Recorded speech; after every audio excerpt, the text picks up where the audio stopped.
Okay so guys, Thunderbolts का post credit scene अब actual में आ चुका है हमारे सामने एंड ये directly fantastic four and doomsday से, एवेंजर्स डूम्सडे से कनेक्ट करता है। एंड इस वीडियो में मैं तुम्हें वो दिखाने भी वाला हूं। तो सबसे पहले तो एक बहुत बड़ा सा स्पॉइलर अलर्ट, अगर तुम्हें थंडरबोल्ट्स का पोस्ट क्रेडिट सीन नहीं देखना है, नहीं जानना है कि इसमें क्या हुआ, वैसे भी ऑलरेडी 2 दिन पहले मैं तुम्हें बता ही चुका हूँ, स्टिल अगर नहीं देखना है देन ये वीडियो यहीं पर छोड़ दो, इसे मत देखो। एंड तुम्हें सजेस्ट करूंगा कि यूट्यूब 2-3 दिन के लिए बंद ही कर दो जब तक थंडरबोल्ट्स मूवी देख नहीं आते हो।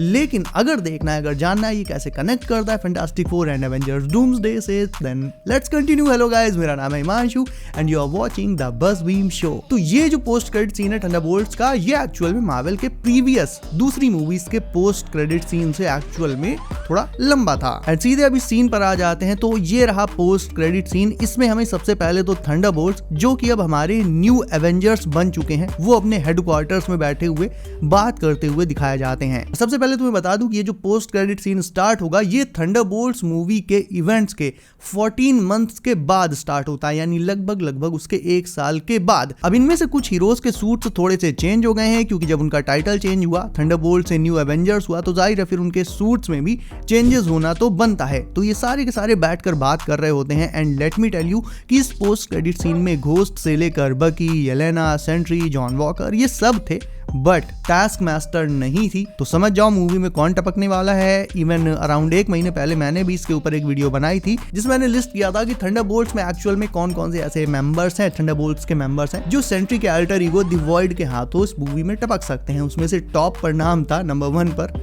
टास्क मास्टर का। So yes, Taskmaster most probably dies in the movie. तो ये लोग बैठकर ये डिस्कस कर रहे होते हैं कि इनका नाम न्यू एवेंजर्स या एवेंजर्स जैसा कुछ होगा, लेकिन इसका कॉपीराइट तो सैम के पास है, वो इन्हें स्यू कर देगा। फिर सीन में एंट्री होती है रेड गार्डियन की, जो अगेन अपना क्रिंज दिखाता है। अब मुझे तो ये लगता है कि थंडरबोल्ट्स मूवी में अगर मार्वल टास्क मास्टर की जगह रेड गार्डियन को निपटवा देता तो वो बहुत ज्यादा बेटर होता। एक तो ये भाई इतना ये बंदा क्रिंज कैरी करके चलता है अपने साथ, टास्क मास्टर इसके कंपैरिजन में भाई वैसे देखो तो ओवरऑल मार्वल में कोई इतना बड़ा कैरेक्टर नहीं है, बट रेड गार्डियन के बगल में अगर तुम टास्क मास्टर को रखकर देखोगे तो ये उससे बहुत बेटर लगेगा। वो सीरियस है, उसके पास क्रिंज नहीं है, डेफिनेटली प्रीवियस मूवीज से वो कहीं ज्यादा इंप्रूव भी करी है। Then I think Taskmaster एक बेटर चॉइस थी आगे कंटिन्यू करने के लिए, बट जानते हो सब कुछ फैंस के अकॉर्डिंग नहीं होता। तो इस सीन में रेड गार्डियन के लुक्स को देखकर इस बात का तुम अंदाजा लगा सकते हो कि ये एक्चुअल में सीरियस बात कर रहा होगा या क्रिंज कॉमेडी कर रहा होगा। तो थोड़ी देर तो इनकी बकवास चलती है, ये लोग आपस में डिस्कस करते हैं कि ऐसा होता वैसा होता, ये टाइटल वो टाइटल।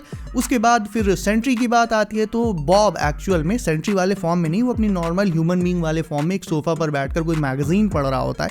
एंड वो बोलता है मैं अभी सेंट्री नहीं बन सकता, क्योंकि अगर मैं सेंट्री बना तो मैं फिर से कंट्रोल खो दूंगा और डिवॉइड में बदलकर लोगों पर कहर ढा दूंगा। इसका एक मतलब ये सीधा सीधा सा निकल कर आता है कि बॉब ने अभी अपने डिवॉइड वाली पर्सोना पर कंट्रोल नहीं पाया है और शायद से वो अभी सेंट्री बनकर इमर्ज भी नहीं कर सकता, क्योंकि जैसे ही वो ट्रांसफॉर्म होगा, सेंट्री तो छोड़ो, डिवॉइड की पर्सनैलिटी उस पर पहले ही कब्जा कर लेगी। इसीलिए वो अपनी सिर्फ ह्यूमन फॉर्म में है।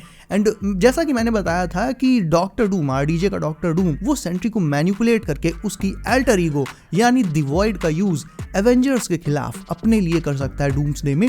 तो इस सीन से ये बात लगभग तय हो जाती है, क्योंकि अगर ऐसा ना होना होता तो बॉब जो है वो डिवॉइड की पर्सनालिटी पर कंट्रोल पा लेता और सेंट्री, उसका सेंट्री वाला लुक हमें पोस्ट क्रेडिट सीन में डेफिनेटली दिखाया जाता, ना कि उसका ह्यूमन फॉर्म दिखाया जाता। तो ये मानकर अब चल सकते हैं हम कि हाँ, एवेंजर्स डूम्सडे में समहाउ आरडीजे का डॉक्टर डूम वो मैनिपुलेट करके या कुछ भी करके बॉब को ट्रिगर करेगा और उसकी डिवॉइड वाली पर्सोना को बाहर निकालकर एवेंजर्स के अगेंस्ट, अर्थ 616 के लोगों के अगेंस्ट अपने लिए वो यूज करेगा। और ये सब लोग बातें करते करते अचानक से आउटर स्पेस की बातें करने लगते हैं और उन्हें पता चलता है कि उनके स्पेस में एक अननोन शिप घुस आई है एंड येलेना उसकी सैटेलाइट इमेज निकालने को कहती है। और फिर इनकी बात करते करते कुछ ही सेकंड्स में अलार्म बजने लगता है और येलेना और बाकी की जो थंडरबोल्ट्स की टीम है वो स्क्रीन पर देखने लगती है। और स्क्रीन पर देखने पर इन्हें पता चलता है कि एक अननोन शिप अर्थ 616 के आउटर स्पेस में घुस आई है और अल्टीमेटली ये शिप थी फैंटास्टिक फोर की। अब तुम्हें याद होगा अपनी लास्ट वीडियो मैंने तुम्हें बताया था कि थंडरबोल्ट्स मूवी के प्रीमियर में, अर्ली प्रीमियर में पेड्रो पास्कल आए थे। अब वैसे तो देखा जाए तो पेड्रो पास्कल जब थंडरबोल्ट्स में है नहीं तो वो प्रीमियर में क्यों आए? वैसे देखा जाए तो फिर सिमू लियू मतलब शैंग-ची के एक्टर वगैरह भी आए थे। हालांकि अब थंडरबोल्ट्स में उनका कैमियो होगा या नहीं होगा ये तो नहीं कह सकता, बट पेड्रो पास्कल को लेकर, उनके मतलब प्रीमियर में आने को लेकर मैंने ये चीज कही थी कि पोस्ट क्रेडिट सीन में कहीं ना कहीं मूवी में या फिर पोस्ट क्रेडिट सीन में कहीं ना कहीं फैंटास्टिक फोर से जुड़ा हुआ कुछ ना कुछ स्टफ हमें देखने को मिलेगा। इसीलिए पेड्रो पास्कल यहाँ पर आए हैं और एग्जैक्टली ऐसा ही हुआ। मूवी में तो फैंटास्टिक फोर से रिलेटेड कुछ नहीं होगा, मोस्ट प्रोबेबली क्या 100% कुछ नहीं होगा, बट पोस्ट क्रेडिट सीन में ये जो फैंटास्टिक फोर की शिप दिखाई गई है, एक्चुअल में इसी कनेक्शन के चलते पेड्रो पास्कल भी थंडरबोल्ट्स के प्रीमियर में पहुंच गए थे। अब ये जो शिप होती है इसमें हमें फैंटास्टिक फोर की टीम का कोई मेंबर नहीं दिखाया जाता क्योंकि ये क्लोज्ड रॉकेट शिप थी, वही फ्यूचरिस्टिक शिप जो हमने फैंटास्टिक फोर के ट्रेलर में देख रखी थी। और आई थिंक ये वाला जो सीन है फैंटास्टिक फोर का ट्रेलर का, ये वही सीन होगा जब फैंटास्टिक फोर अपने यूनिवर्स से भाग रहे होंगे, क्योंकि तुम देखो तो ये जो शिप थंडरबोल्ट्स में आई है ये एग्जैक्टली यही वाली शिप है। और फैंटास्टिक फोर के इस सीन में फैंटास्टिक फोर के यूनिवर्स को उनकी अर्थ को डिस्ट्रॉय होते हुए भी देखा जा सकता है। अब ये डिस्ट्रक्शन क्यों हुआ, इनकर्जन की वजह से हुआ, गैलेक्टस की वजह से हुआ या फिर डूम की वजह से, इस पर इस वीडियो में आगे बात करेंगे। बट पोस्ट क्रेडिट सीन में कैमरा शिप की तरफ थोड़ा सा घूमता है तो उसमें हमें फैंटास्टिक फोर का लोगो देखने को मिल जाता है, जिससे कंफर्म हो जाता है कि ये जो शिप है जो कि अर्थ 616 में आ गई है ये और किसी की नहीं फैंटास्टिक फोर की है। अब देखो फैंटास्टिक फोर के ट्रेलर में रीड अपने बोर्ड पर मल्टीवर्स ब्रिज पर एक्सपेरिमेंट कर रहा था, यानी वो अपने उस रेट्रो फ्यूचरिस्टिक यूनिवर्स से निकलकर किसी दूसरे यूनिवर्स में जाना चाहता था। और वो ऐसा क्यों चाहता था ये एग्जैक्टली इसकी जो वजह ये तो मूवी में ही पता चलेगी, बट 2 या 3 ही पॉसिबल रीजंस हो सकते हैं इसके। पहला ये हो सकता है कि रीड और उसकी फैंटास्टिक फोर की जो टीम है वो एक्चुअल में उस रेट्रो फ्यूचरिस्टिक यूनिवर्स से होगी नहीं, वो एक्चुअल में हमारी अर्थ 616 से होगी।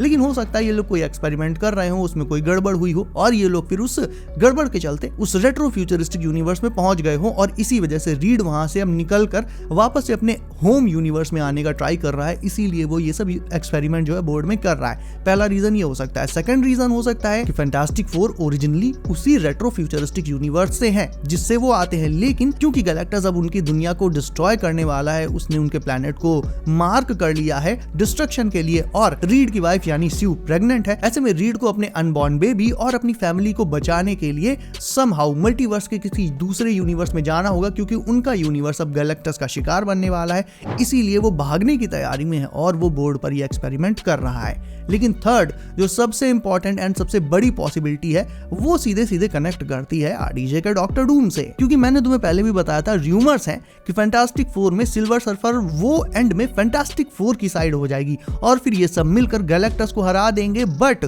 फिर पोस्ट क्रेडिट सीन में हमें डॉक्टर डूम मल्टीवर्स को डिस्ट्रॉय करते हुए या फिर इनके यूनिवर्स को डिस्ट्रॉय करते हुए, मतलब कुछ ऐसा ही दिखाया जा सकता है जिसके चलते गैलेक्टस से बच गए तो भी आरडीजे के डूम की हरकतों की वजह से इनका यूनिवर्स डिस्ट्रॉय हो ही जाएगा इन दी एंड और फिर उन्हें अपना यूनिवर्स छोड़कर भागना पड़ेगा। और भले ही वो अपने यूनिवर्स को डूम से ना बचा पाए, बट वो मल्टीवर्स में जाकर दूसरे यूनिवर्सेस के प्रोटेक्टर्स को डूम के बारे में वार्निंग देने की कोशिश भी करेंगे और एग्जैक्टली इसीलिए वो सबसे पहले सेक्रेट टाइमलाइन यानी अर्थ 616 में आ चुके हैं। तो ये 3 ही पॉसिबिलिटीज बनती हैं कि why Fantastic Four team is here in 616। तो यार थंडरबोल्ट्स का पोस्ट क्रेडिट सीन एक्चुअल में सीधे सीधे फैंटास्टिक फोर से कनेक्ट करता है और इनडायरेक्टली एवेंजर्स डूम्सडे से भी कनेक्ट करता है। इसके अलावा गाइस ये जो पोस्ट क्रेडिट सीन है ये भी कंफर्म कर देता है कि अर्थ 616 पर अब थंडरबोल्ट्स के इवेंट्स के बाद total 3 super hero teams already assemble होकर तैयार हो चुकी हैं। पहली तो है थंडरबोल्ट्स की जो कि अब न्यू एवेंजर्स बन चुकी है, सेकंड है फैंटास्टिक फोर की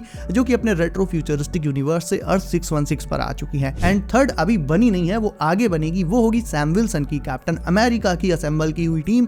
अब उसमें एग्जैक्टली कौन कौन होगा, मेंबर्स कौन होंगे, उसके सुपर हीरोज कौन होंगे ये तो अभी नहीं कहा जा सकता, बट कुछ एक सुपर हीरोज लाइक उनके ज्यादा चांसेस है। सबसे पहले तो नया वाला फैल्कन वो तो डेफिनेटली होगा ही होगा, उसके बाद पीटर पार्कर को ले लो, स्पाइडरमैन हो सकता है, वॉन्ग हो सकता है। तो ये जो थर्ड टीम तैयार होगी ये होगी सैम विल्सन की लीडरशिप में कैप्टन अमेरिका की टीम। बट अब एक जो बड़ा सवाल निकल कर आता है वो ये है कि जब नए एवेंजर्स का जो टाइटल है वो मार्वल ने थंडरबोल्ट्स को दे दिया है, तो भाई सैम विल्सन की जो टीम होगी जो एक्चुअल में एवेंजर्स के टाइटल को ज्यादा डिजर्व करती है क्योंकि इसमें स्पाइडी वगैरह है, खुद सैम है, तो इनका नाम फिर क्या होगा? क्योंकि भाई एवेंजर्स का टाइटल तो थंडरबोल्ट्स के पास चला गया, तो ऐसा तो है नहीं कि थंडरबोल्ट्स हो जाएंगे न्यू एवेंजर्स और सैम विल्सन की टीम हो जाएगी थके हुए एवेंजर्स या फिर पुराने एवेंजर्स जंग लगे हुए एवेंजर्स, ऐसा तो है नहीं। तो डेफिनेटली ये देखना बहुत इंटरेस्टिंग होगा कि सैम विल्सन की टीम को एक्चुअल में क्या नाम मिलता है। मेरे ख्याल से मार्वल अगर थंडरबोल्ट्स को डार्क एवेंजर्स टाइटल दे देता ये उसे सूट भी करता, प्लस प्रॉपर जो एवेंजर्स वाला टाइटल था वो बच जाता, वो मिल जाता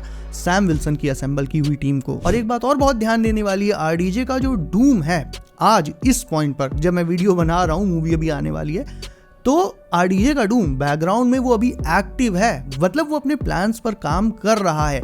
क्या काम कर रहा है एग्जैक्टली, क्या उसके प्लान्स हैं, ये तो देखो डूम्सडे में ही पता चलेगा। अब धीरे धीरे पजल के पीसेस हमारे सामने आने लगे हैं, क्योंकि अभी थंडरबोल्ट्स आई, उसे न्यू एवेंजर्स का टाइटल मिला।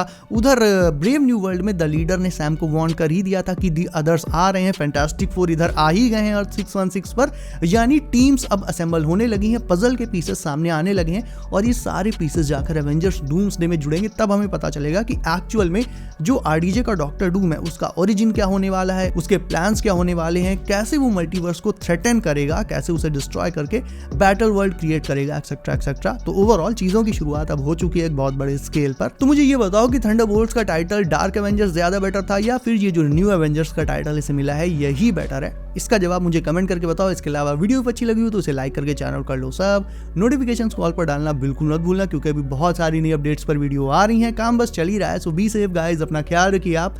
मेरा नाम है Himanshu and as always I will see you in next one.